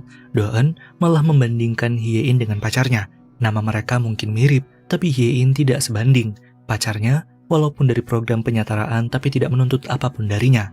Yein tidak mau membahas lebih lanjut dan tahu jika tidak akan dipinjami, Yein minta diturunkan. Yein melanjutkan perjalanannya, tapi kembali lagi dan mengatakan sejujurnya jika ia tidak pernah berniat mengungkap identitas pelakunya. Yein sudah berjanji kepada direktur sekolah untuk merahasiakannya, tapi kenyataannya Yein bahkan tidak jelas melihat wajah pelaku, yang pasti pelakunya adalah perempuan. Selain itu, Yein mempertanyakan perkataan Doeun tentang mereka yang harus bersembunyi di sekolah bangsawan. Bagaimana pacarnya Doeun berakhir tragis jika harus bersembunyi. Doeun yang bahkan anggota kasta teratas, tapi tidak bisa melindungi pacarnya sendiri. Meski si pacar tidak mau minta bantuan, setidaknya Doeun harus menjaganya. Hari berlalu, teman prianya Jena mempertanyakan Jena yang bertengkar dengan Doeun, tapi Jena tidak mau menjelaskan. Si teman pria jadi menduga karena masalah pacarnya Doeun, yang bahkan si teman pria tidak bisa memahami jalan pikirannya Doeun. Tapi Jena tahu sesuatu tentang si teman pria. Pacarnya datang, dan mereka mengalihkan pembicaraan. Sementara Yein kini dipaksa makan bersama dengan Si-eun di ruang seni. Si-eun membawa makan sendiri minta Yein mencicipi, membuat Yein bingung. Bagaimana ada orang sebaik Si-eun di sekolah itu? Si-eun jelas menyangkalnya, ia tidak sebaik yang Yein pikirkan. Si-eun hanya memanggil Yein karena merasa kesepian makan sendirian. Si-eun lalu bertanya tentang gaun yang kotor. Yein pun bingung karena harus membayar $8.000. Jena menawarinya, tapi syaratnya harus keluar sekolah. Yein mungkin setuju dengan penawaran tersebut, tapi Si-eun punya solusi dan memberitahu Yein cara mendapatkan uang tanpa perlu keluar sekolah. Lanjut ke episode 8, Si-eun lalu menunjukkan seorang pria bernama Dukmin yang akan menjadi solusi bagi masalah Yein. Tidak peduli Yein butuh uang seberapa banyak, menurut Si-eun semua orang akan mengambil pinjaman kepada Dukmin. Nah, Dukmin ini tipe murid yang agak culun, tapi semua orang takut berurusan dengannya karena Dukmin ada di strata berlian. Yein cukup iri dan yakin jika nama orang yang dalam daftar tersebut pasti menganggap $10.000 adalah hal kecil. Setelah itu Yein dan Si-eun berpisah. Si-eun masih memandang nama donatur sekolah. Sementara Yein mendapat pesan dari Dukmin yang mengajak ketemuan jika Yein ingin uangnya. Yein menurut datang ke suatu ruangan. Singkatnya, Yein berhasil dipinjami $3.000. Yein jelas sangat berterima kasih karena Dukmin bukan seperti murid yang lain yang menggunakan uang untuk menyalahgunakan kekuasaan. Hanya saja Dukmin membuat aturan, jika uang tidak dikembalikan dalam waktu seminggu, maka bunganya akan menjadi $2.000. Yein jelas bingung, tapi Dukmin punya opsi lain. Yein bisa bekerja dengannya, dengan begitu Yein akan dibayar. Yein mencoba menghubungi Si-eun tapi tak direspon, di mana Dukmin masih menunggu Yein untuk segera keluar. Dukmin sudah menyiapkan kamera dan sekarang terpaksa Yein keluar setelah memastikan jika tidak akan ada orang yang datang ke sana. Yein disuruh menggunakan pakaian aneh dan Dukmin memfotonya. Di tempat yang berbeda, Doeun mengunjungi pacarnya yang masih tidak berdaya, mengingat kembali omongan Yein tentang Doeun yang tidak bisa melindungi gadis yang disukai padahal ada di kasta atas. Doeun menjadi merasa bersalah karena selama ini tidak membantu pacarnya walau si pacar tidak bilang apa-apa. Sebelumnya, Doeun bertengkar dengan pacarnya karena si pacar tidak banyak cerita ke Doeun. Doeun ingin tahu siapa orang yang menyusahkan si pacar, tapi si pacar tidak ingin Doeun salah paham. Doeun masih tidak mengerti, si pacar seperti tidak mempercayainya. Bahkan karena membela si pacar, Doeun sempat bertengkar dengan Jena untuk melindunginya. Doeun punya kuasa lebih dari cukup untuk membantu menyelesaikan masalah si pacar. Tapi si pacar yakin jika sekarang Doeun tidak akan bisa membantunya. Doeun jadi kesal karena si pacar terus diam seolah-olah tidak memperbolehkannya membantu. Sekarang Doeun menyesali semuanya. Ia tahu jika si pacar bukan tidak memperbolehkannya membantu, tapi tidak tahu cara meminta tolong. Kembali ke Hye-in, ia menuruti pose apa yang Dukmin perintahkan. Harga dirinya sudah tidak ada lagi. Sebenarnya Hye-in cukup kesal, tapi setelah dipikir-pikir, sesi pemotretan itu bayarannya $3.000 per jam. Artinya Hye-in sudah mendapatkan pekerjaan berpenghasilan tinggi. Namun Dukmin selalu minta ganti kostum melebihi perjanjian, membuat Hye-in protes. Dukmin pun berjanji jika kostum itu adalah yang terakhir dan akan membayar Hye-in lebih banyak. Hye-in jadi menurut, namun saat ingin ganti pakaian, Dukmin minta gantinya di sana. Hye-in protes, tapi Dukmin akan menambahkan $5.000 lagi. Sementara Doeun menyelidiki komputer ayahnya dan menyadari jika rekaman kamera CCTV sekolah sudah dihapus. Doeun jadi menduga jika ayahnya tahu pelaku yang sebenarnya. Sementara sepasang temannya Jae-na sekarang makan malam bersama sambil merencanakan perayaan hari 5 tahun pertunangan mereka. Si pria memberi kode untuk berhubungan intim karena zaman sekarang bercinta tidak harus saat mereka resmi menikah. Tapi si wanita menolaknya dan minta si pria tetap bersabar. Si pria jadi menurut dan berjanji akan mengadakan pesta yang mewah saat acara pernikahan mereka nanti. Si wanita pun bertanya, apakah si pria tidak melakukan hal dewasa itu kepada wanita lain? Si pria jelas membantahnya. Si wanita mengancam akan bunuh diri jika si pria ketahuan melakukan hal tersebut. Si pria lalu mendapat telepon dari temannya. Si pria kesal karena seharusnya mereka tidak teleponan. Penelpon ada masalah dan si pria tidak mau terlibat. Ia juga mempertanyakan bagaimana Jae-na bisa tahu tentang mereka. Si pria akan membunuh temannya jika pacarnya tahu hal itu juga. Hye-in juga ingat bagaimana pacarnya Doeun dulunya terjatuh. Ia masih sadar dalam keadaan sekarat dan memberikan Hye-in sebuah aksesoris. Hye-in benar-benar bingung dan panik, dan mimpi buruk itu membangunkannya. Hye-in jadi ingat akan aksesoris milik pacarnya Doeun yang terjatuh. Hye-in dulu sempat ingin memakainya sebelum pesta, dan sebelum-sebelumnya juga saat ditanya polisi keadaan Hye-in sangat panik. Ia bingung sehingga tidak menjelaskan apa yang sebenarnya ia terima dari pacarnya Doeun. Ia menyimpan aksesoris tersebut. Di hari berikutnya, ibu tirinya Jae-na yang sekarang menggunakan supir pribadi dipuji oleh rekan yang lain.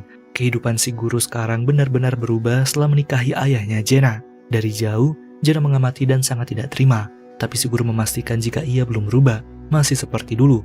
Menurutnya, menjadi kaya tidak akan membuat seseorang istimewa. Si guru mencintai suaminya apa adanya. Si guru yang menyadari Jae-na mendekat, tapi Jae-na mengusirnya. Si guru khawatir dengan Jae-na yang tampak tidak baik-baik saja, tapi Jae-na tidak ingin si guru mengkhawatirkannya. Jae-na ingin si guru tahu diri dan bersikap sesuai posisi. Si guru lalu menyuruh temannya pergi duluan. Jae-na minta si guru bersyukur karena ia tidak menggunakan kekerasan fisik. Jae-na menyebut si guru pelakor. Kehamilan itu tidak akan mengubah status si guru. Si guru jelas tidak terima, tapi menanggapinya dengan santai. Ia bilang jika anaknya adalah laki-laki yang akan menjadi penerus perusahaan si ayah. Si guru tidak akan membiarkan Jae-na menghinanya lagi. Jadi sebaiknya Jae-na memanggilnya dengan benar. Si guru yang akan melahirkan adiknya Jae-na. Tiba-tiba Jae-na jadi panik. Hye-in lalu datang dan mengaku sebagai seniornya Jae-na. Si guru akan membawa Jae-na pulang, tapi Hye-in yakin Jae-na tidak menginginkannya. Jae-na minta dibawa menjauh dari si guru.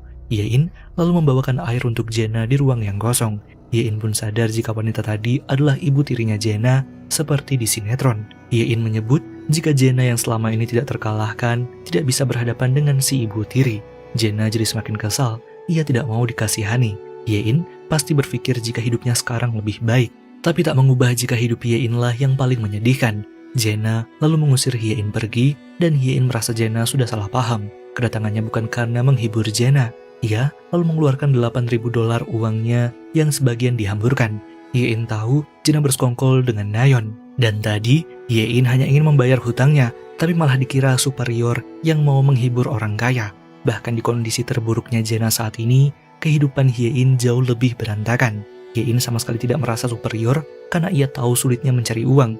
Jae-na bahkan tidak akan tahu bagaimana caranya mendapatkan uang yang Jae-na anggap receh itu. Sebelumnya, Dukmin minta Hye-in untuk mengganti pakaian di ruang itu. Dukmin mengaku jika sebelumnya ada banyak orang lain sebelum Hye-in yang juga mengganti pakaian di sana. Hye-in jadi dengan kesal pun akhirnya menurut mengganti pakaiannya. Malamnya, ia pulang dengan sangat kecewa, tapi ia dibayar. Sekarang Hye-in merasa masalahnya impas dengan Jae-na. Yein minta agar Jena tidak mengganggunya lagi. Walau diperlakukan buruk, Yein tetap harus lulus sekolah dan mengubah hidupnya yang buruk setidaknya menjadi lebih baik sedikit saja. Jena merasa Yein gila, tapi Yein mempertegas jika Jena bukanlah orang yang paling menakutkan di sekolah. Karena orang yang paling menakutkan adalah orang yang tidak takut akan kehilangan apapun, seperti Yein saat ini. Yein juga yakin jika keluarganya Jena bangkrut, hidupnya tetap akan lebih baik daripada dirinya. Dan karena Yein sudah menepati janji, Yein ingin mereka akur dengan tenang. Siapa tahu nantinya Jena bisa mempekerjakannya. Yein sudah tidak punya harga diri, ia sudah membuangnya sejak lama. Karena itu, Jena bukanlah tandingannya. Yein lalu pergi dan Jena tetap minta agar mereka tidak saling mengenal. Yein kemudian pulang sekolah dengan lebih lega. Setidaknya ia bisa fokus dengan kehidupan sekolahnya dari sekarang. Di hari berikutnya, semua orang jadi tidak ada yang mengganggu Yein atas perintah dari Jena. Tapi saat di kelas, Doeun mendekat dan beralasan jika ingin melindungi Yein agar tidak ada yang merundung Yein lagi. Yein jadi merasa Jena yang memerintahkan hal tersebut membuat Doeun bingung dan membantahnya. Doeun ingin tahu apa yang terjadi antara Yein dan Jena, tapi Yein tidak mau membahasnya karena masalahnya sudah selesai. Yein juga minta maaf kepada Doeun. Setelah itu Doeun mengajak ketemuan, tapi Yein menolak. Doeun jadi memaksa Yein membuat seisi kelas bingung dengan apa yang Doeun lakukan. Yein juga bingung dan jadinya mengikuti Doeun keluar. Doeun akan melakukan apapun yang Yein inginkan. Yein semakin tidak mengerti. Ia sudah terbebas dari masalah, tapi Doeun seperti membawa masalah lain. Yein sudah memutuskan hubungan palsu mereka dan pergi, tapi Doeun tetap ingin tahu tentang pacarnya. Yein jadi protes. Ia akan mengikuti apa yang Doeun katakan sebelumnya. Ia akan bersembunyi di sekolah itu mulai sekarang dan minta mereka saling menjauh. Doeun pun bilang jika ayahnya orang yang menakutkan, apalagi jika tahu Yein rupanya tidak melihat pelaku yang sebenarnya. Yein jelas kembali ke Doeun. Ia merasa terancam dan takut akan dikeluarkan dari sekolah. Yein bingung dengan sikap Doeun sekarang, tapi Doeun tidak akan mengatakan apapun ke ayahnya, asal Yein menjelaskan petunjuk tentang pelakunya. Yein kuku tidak tahu pelakunya, tapi yakin jika orang itu adalah perempuan. Doeun akan mengawasi tindakan ayahnya untuk melihat orang yang dicurigai. Jadi untuk sekarang, Yein harus terus berkencan dengannya. Yein jelas kesal dan pergi. Yein tidak mau memikirkan omongan Doeun dan akan mencoba tenang. Namun ia mendapat video dirinya saat mengganti pakaian di tempatnya Dukmin. Sementara Jena dan teman perempuannya bicara berdua. Si teman ingin Jena membantunya memilihkan pakaian di acara tunangan mereka yang ke-5 tahun. Jena jadi bertanya, apakah si teman serius ingin menikahi pacarnya? Jena merasa si teman terlalu baik. Kemudian mereka melihat Yein yang tampak sangat murung. Jena tidak akan berkonflik lagi dengan Yein karena Yein merepotkan. Si-eun lalu mengagetkan Yein. Jena dan temannya sadar jika yang di sebelahnya Yein adalah Si-eun. Si-eun lalu bertanya ke Yein tentang masalah keuangan yang Yein akui jika ia sudah menyelesaikan masalahnya. Jena dan temannya merasa janggal. Di kelas, Yein masih tidak bisa fokus sampai Si-eun di depannya bertanya dengan tulisan apakah Yein baik-baik saja. Yein mengaku baik-baik saja. Di rumah, Yein masih kepikiran. Ia sangat tidak fokus. Sampai akhirnya menemukan kembali kertas yang ada di kotak sepatu barunya dulu, sama dengan tulisan tangannya Si-eun. Yein jelas sangat tidak menyangka, orang yang selama ini Yein kira baik adalah orang yang ada maksud terselubung menghancurkannya. Sementara itu, Si-eun mengunjungi pacarnya Doeun lagi. Si ibu menyambutnya karena Si-eun mengaku teman dekatnya si pacarnya Doeun. Si ibu juga cerita jika sebelumnya ada pria bernama Doeun yang berkunjung. Si ibu lalu keluar meninggalkan Si-eun dan pacarnya Doeun berdua di ruangan itu. Si-eun merasa si pacar sangat beruntung karena seperti biasa Doeun menyukainya.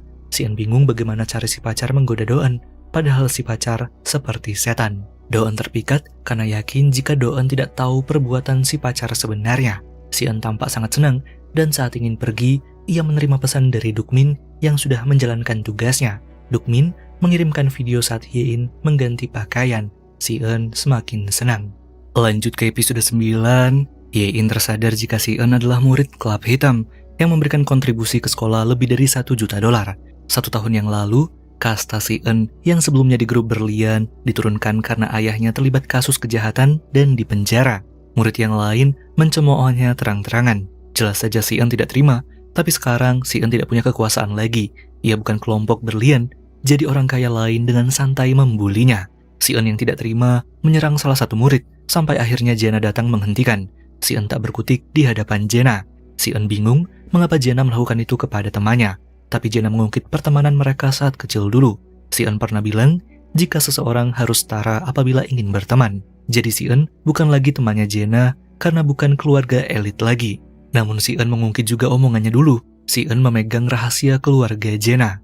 Tapi Jena tidak peduli dan kejatuhan si En sekarang adalah momen yang selama ini Jena tunggu. Dan ke masa sekarang, si En berpapasan dengan Jena dan mengingatkan agar si En menjauh dari pandangannya. Si En minta maaf karena tidak berhati-hati bersembunyi. Jena lalu mempertanyakan permainan apa yang si En lakukan dan apa hubungannya dengan Yein. Tapi si En tidak menjelaskan dengan berpura-pura bingung Yein mana yang Jena maksud. Jena bingung si En bisa bersikap ramah ke orang biasa. Padahal dulu orang biasa itu si En perlakukan seperti hama. Jena minta si En mengakhiri apa yang ia rencanakan, tapi si En mengalihkan topik dan bilang jika Jena sama sekali tidak punya bukti jika dirinya penyebab rumor yang beredar tentang keluarga Jena. Seharusnya sebentar lagi strata mereka akan sama karena ahli waris perusahaan ayahnya Jena akan jatuh ke adik lainnya. Jena cukup kesal dan si En juga mengingatkan seharusnya ia bersembunyi dari Jena, membuat Jena pergi dan si En semakin menantang. Ia yakin Jena takut mencari masalah dengannya. Jena ingat akan kejadian dulu.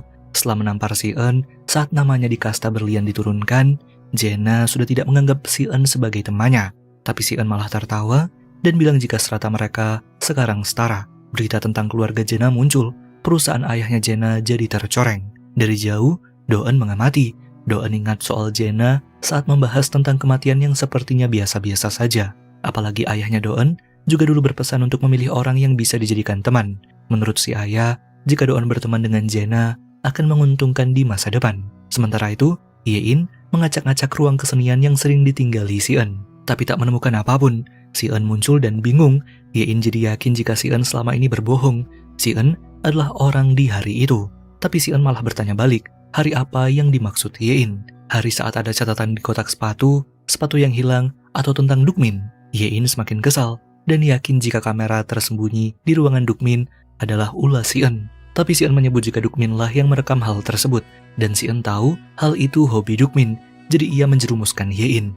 Yein semakin emosi karena si En melakukan tindak kejahatan. Tapi si En membalikkan keadaan jika Yein lah yang selama ini berbuat kriminal. Seragam yang Yein pakai itu karena Yein telah membunuh seseorang. Yein jelas membantahnya, ia yakin ada kesalahpahaman. Si En jadi menduga jika direktur sepertinya menyogok Yein agar tutup mulut soal insiden tersebut sehingga Yein bisa masuk sekolah bangsawan. Yein menegaskan jika ia bukan pembunuh, ia hanya kebetulan di TKP hari itu. Dan lagi, Yein juga tidak tahu siapa pelakunya. Si En pun jadi minta Yein bersaksi karena dari pernyataan Yein barusan, si En sudah tahu siapa pelakunya, yaitu Jena. Di sisi lain, Doen mendatangi temannya Jena, tapi karena ada Jena, ia ingin pergi. Doen dan Jena masih marahan, membuat kedua temannya bingung karena sikap kekanak-kanakan mereka. Jika ingin dimaafkan, Doen akan mengajak Yein datang ke pesta. Doen seperti sengaja membuat Jena kesal, yang Doen duga karena Yein juga tidak kaya seperti pacarnya. Doen lalu bertanya apa yang Jena benci dari pacarnya. Nah, jadi saat itu, Jena mendatangi pacarnya Doen yang sebelumnya mengirimi pesan ancaman. Jena kesal karena tak seharusnya murid miskin menyuruhnya datang. Tapi pacarnya Doen yakin jika pesannya lah yang berhasil memancing Jena untuk datang. Pesan itu tentang guru bahasa Inggris mereka yang akan berhenti mengajar karena dirumorkan akan menikah dengan pengusaha kaya. Seolah-olah pacarnya Doen sedang membicarakan ayahnya Jena. Pacarnya Doen memastikan jika hanya ia yang menyadari rumor tentang ayahnya Jena. Karena pacarnya Doen sempat melihat supir pribadinya Jena menjemput ibu guru beberapa kali saat larut malam. Anak-anak yang tidak terlahir kaya waspada dengan lingkungan mereka. Sepatu yang orang kaya pakai juga ingin mereka pakai. Rumah yang orang kaya tinggali ingin mereka miliki juga. Supir yang sering mengantarkan, mereka juga ingin merasakannya. Begitulah pikiran orang miskin yang ingin menjadi kaya. Jena masih tidak mengerti apa yang sebenarnya pacarnya Doen inginkan. Si pacar pun jadi minta kekayaan yang dimiliki Jena. Dan sekarang, Jena masih belum bisa menjelaskan alasannya membenci pacarnya Doen. Sedangkan si En menjelaskan jika Jena sangat membenci pacarnya Doen. Jena adalah orang yang paling menakutkan dan pasti ingin pacarnya Doen mati. Yein masih tidak menyangka dan sangat bingung apakah pacarnya Doen memeras Jena. Yein ingat konfliknya dengan Jena saat pertama kali bertemu. Yein jadi yakin bukan Jena pelakunya karena tidak mengenalinya. Tapi si En yakin jika Jena hanya berpura-pura. Itulah alasan mengapa Jena mengganggu dan ingin Yein pergi. Yein punya alasannya, tapi tak bisa ia jelaskan. Si En pun memutuskan agar Yein tetap membuat Jena yang bertanggung jawab atas kecelakaan pacarnya Doen. Si En ingin Yein bersaksi dan menyalahkan Jena. Yein jelas tidak mengerti dan merasa Si Eun sudah gila. Ye-in tidak akan berhubungan dengan Si Eun lagi dan anggap mereka tidak saling mengenal. Ingin pergi, tapi Si Eun mengancam akan menyebarkan video jika Ye-in tidak menuruti perintahnya. Si Eun sudah membayar Dukmin untuk mendapatkan video tersebut. Si Eun bisa dengan mudah mempublikasikan di internet dan hidup Ye-in akan hancur seketika. Si Eun melanjutkan jika Ye-in rela melepas pakaian hanya demi $5.000 dan juga pindah ke sekolah bangsawan setelah melihat seseorang terjatuh. Si Eun tertawa puas melihat Ye-in yang tidak bisa lagi berkutik. Ye-in bingung mengapa Si Eun jahat padanya. Ia tidak merasa membuat kesalahan dan Si Eun hanya ingin Ye-in mematuhi perintahnya. Sementara Jena menjenguk ibunya yang di rumah sakit. Mereka bernostalgia dan tertawa bersama. Jena memuji keadaan si ibu yang terlihat lebih membaik. Namun saat ingin pergi, Jena melihat goresan luka di lengan si ibu. Jena lalu mendengar telepon dari asistennya yang akan mengadakan rapat, mendiskusikan perusahaan yang sedang tidak baik-baik saja. Mereka mungkin akan mempertimbangkan putra yang akan lahir sebagai pewaris perusahaan. Malamnya, Ye-in pulang dengan sangat sedih. Si Eun menghubunginya dan memberikan Ye-in waktu untuk berpikir. Ye-in tidak mengerti mengapa Si Eun sangat ingin menyalahkan Jena, tapi jika ia tidak menurut, maka hidupnya akan semakin hancur. Ye-in lalu melihat baliho di depan sekolah yang mencari saksi atas peristiwa pacarnya Do-eun yang terjatuh. Ye-in adalah saksi itu, tapi sekarang ia sadar jika sejak awal ia sudah melakukan kejahatan dengan menutup mata. Seharusnya Ye-in tidak pernah datang ke sekolah tersebut. Ye-in sangat sedih. Jena yang dalam perjalanan pulang melihat Ye-in yang menangis di jalan. Ye-in semakin kesal karena sebelumnya Jena menyuruhnya agar mereka tidak bertemu lagi. Jena ingin tahu apa yang terjadi. Ye-in hanya menjelaskan jika ia dan murid yang terjatuh datang ke sekolah itu malah untuk menderita. Tapi Jena minta agar Ye-in tidak mengasihani murid yang jatuh itu karena murid itu tidak seperti Ye-in. Jena melanjutkan jika Ye-in tidak cocok menangis. Jena ingin Ye-in menjadi diri sendiri, menjambak rambut orang dan menghajarnya. Jena mengira jika Ye-in akan bertahan sampai lulus. Ye-in merasa sifat baik Jena baru saja keluar yang tetap saja menyebalkan, tapi Jena tidak merasa bersikap baik. Jena hanya mengapresiasi Ye-in yang cukup gila hingga membuatnya menyerah. Si Eun lalu menghubungi lagi dan Jena menyarankan agar Ye-in berhati-hati terhadap Si Eun. Setelah Jena pergi, Ye-in mengabaikan panggilan dari Si Eun dan lalu menghubungi Do-eun minta bantuan. Jadinya setelah itu, Ye-in dan Do-eun datang ke ruang grup elit mengaku ingin berpacaran. Teman prianya Jena yang ada di sana akhirnya terpaksa menurut pergi. Ye-in dan Do-eun jadi langsung bergegas mencari memori yang Dukmin simpan. Sampai akhirnya mereka menemukan banyak memori dengan berbagai nama. Ye-in pun berhasil menemukan memori atas namanya. Setelah itu, menghubungi Somang yang akan mengurus sisanya. Somang sudah menghajar Dukmin dan minta Dukmin menghapus seluruh file yang sudah direkamnya. Somang tidak menerima alasan apapun. Jika Dukmin tetap menyimpan video itu, maka videonya Dukmin akan Somang sebarkan. Dukmin sama sekali tidak berkutik dan tidak akan melakukan kegiatan itu lagi. Ye-in kembali seperti dirinya, gadis gila yang tidak akan membiarkan gadis lain mengalahkannya.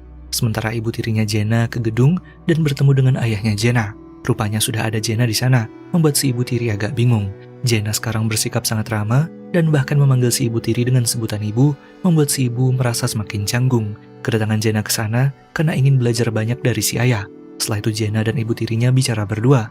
Si ibu tiri merasa Jena sengaja membuatnya kesal. Jena jadi berterus terang jika adik tirinya nanti tidak akan menjadi pewaris perusahaan karena pasti akan menghadapinya.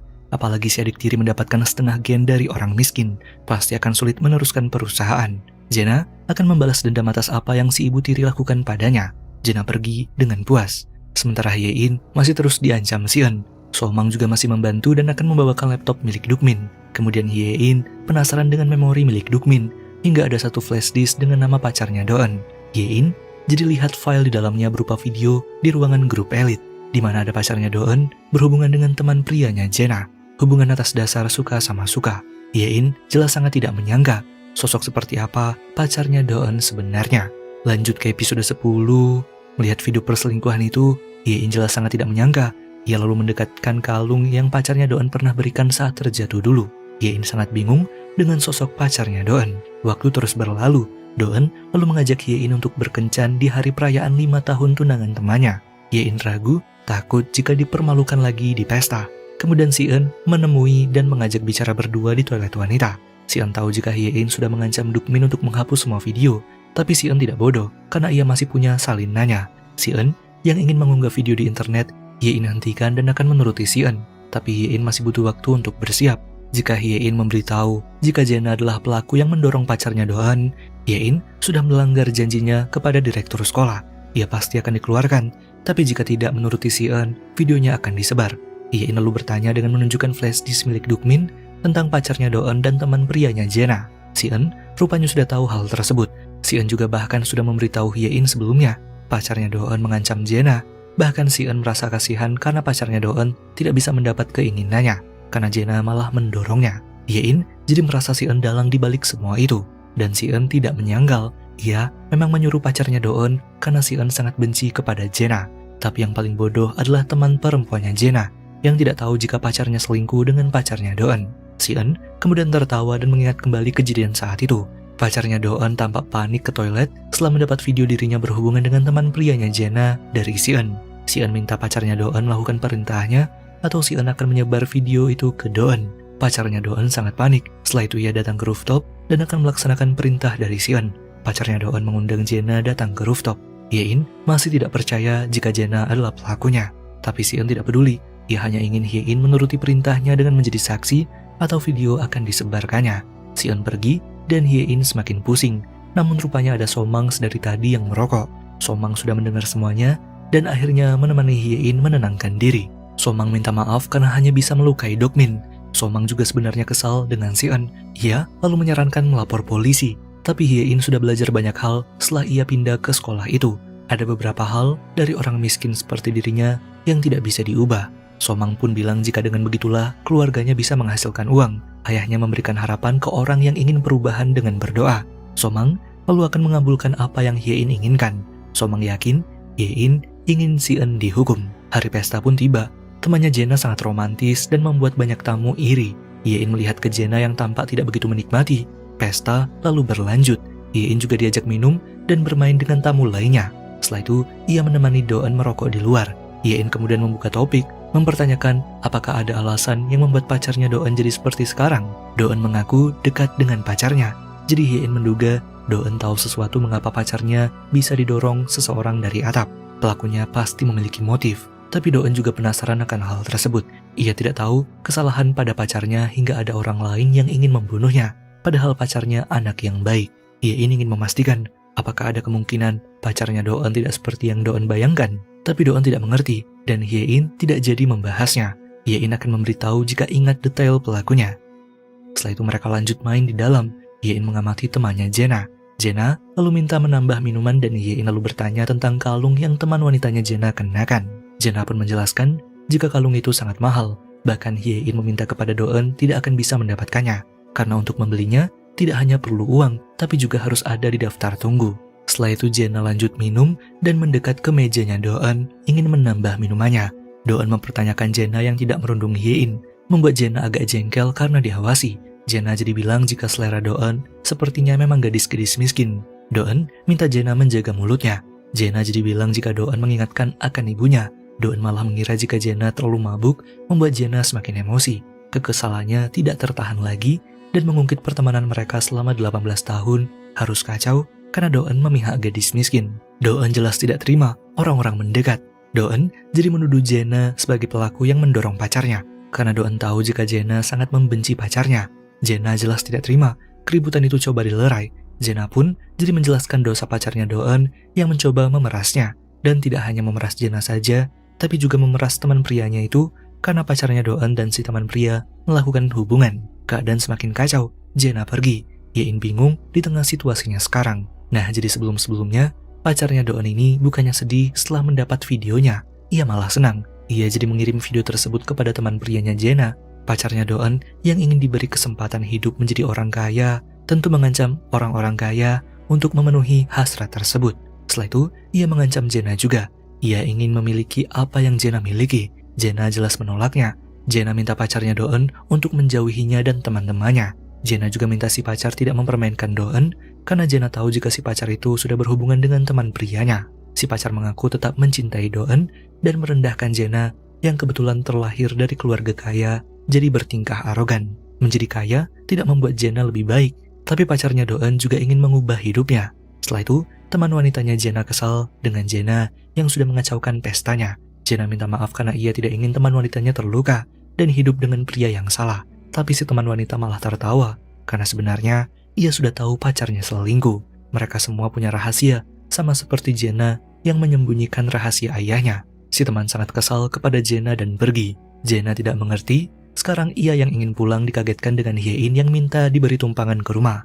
Hye-in lalu mengajak Jenna ke kamarnya. Tempat yang kecil dan berbeda dari tempatnya membuat Jenna merasa asing. Hye-in lalu menunjukkan kalung mahal yang membuat Jenna bertanya dari mana Hye-in mendapatkannya. Kalung itu sama dengan kalung milik teman perempuannya Jenna yang sebelumnya sempat Hye-in lihat.